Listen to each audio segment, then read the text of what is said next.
Salut à tous, donc nous sommes face à la Kugo S1 Pro, trottinette du gabarit d'une Xiaomi, d'une Ituo à peu près. Et voilà quoi, donc je connaissais pas ce modèle.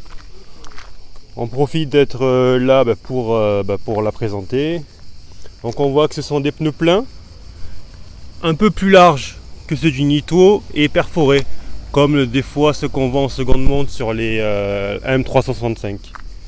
Le système de fixation, on voit que ça ressemble beaucoup à la version, enfin au Ituo, mais version non confort. Donc avec le garde-boue un peu plus court. Système de suspension, c'est le même. Système de pliement, c'est la même chose. Ce qui change, il y a le compteur, enfin le guidon compteur. Donc là on voit que la trottinette est toute neuve, 0 km. Il reste 37 volts.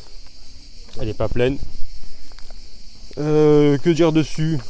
Vu le prix auquel elle sera vendue en France, sera combien le prix à peu près? En ce moment elle est à 323 €. Donc à 323 €, ça fait quand même une bonne trottinette qui présente bien, on va dire avec des pièces qui sont facilement trouvables parce que c'est le même châssis qu'une Ituo. Et ah oui, ce qu'il y a de bien dessus aussi, c'est que contrairement aux Ituo qui sont un peu pingres, ils fournissent une béquille. Donc la béquille est de suite livrée avec. Et voilà, ça coûte pas 15 balles et il ne faut pas percer la trotte pour en avoir un supplémentaire. Et voilà, donc si vous avez des questions, n'hésitez pas à les poser. Donc nous voilà sur la Kugo S1 Pro. C'est une version basée sur une Ituo, version non confort, les versions 2018. Hop, là j'avais le régulateur, je ne m'étais pas rendu compte. Donc vitesse de pointe, on arrive à 30 km/h sur celle-ci. Moi qui ai l'habitude d'avoir une Xiaomi, je me rends compte que on y retrouve pas mal de choses similaires. La suspension, elle est souple. Moi qui ai une Ituo, je retrouve qu'il y a quand même des choses pas mal similaires. La suspension est bien souple dessus. Pas encore, elle est toute neuve la trotte, donc elle n'a pas encore travaillé complètement. La vitesse de pointe, comme je disais, ça atteint les 30 km/h batterie pleine. Ici elle n'est pas pleine, elle sort d'un unboxing. On n'a pas trop eu le temps de la charger.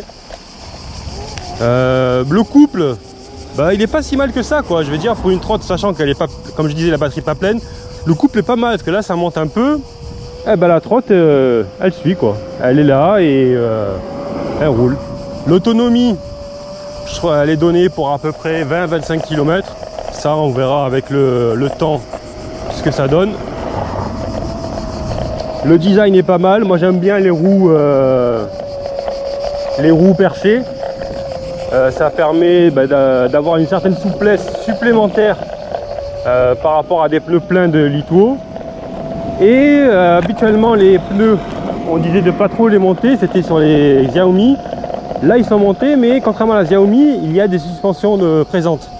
Donc du coup on a le meilleur des deux mondes et on a moins peur d'avoir le souci de trop de rigidité au niveau de la trotte.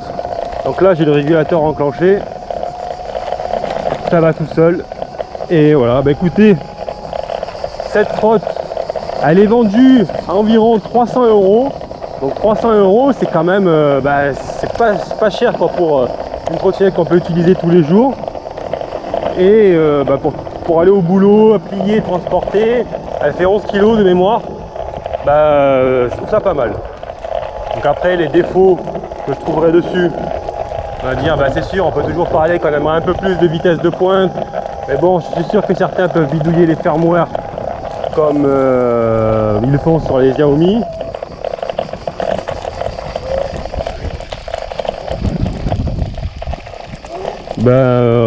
Sinon, je suis conquis, je vais dire. Je pense qu'elle a une clientèle, quoi. On va dire les gens qui recherchent une trottinette pas trop chère pour aller au travail, qui ont 5-6 km à faire. Pouvez y aller, quoi. Après il faut voir sur la durée et ce que ça vaut, mais de mon point de vue, je trouve ça pas mal. C'est vraiment sympathique. Ça, enfin, en tous les cas, elle respire la qualité. Allez, je vous remercie et je vous dis à bientôt pour d'autres tests. Allez, salut.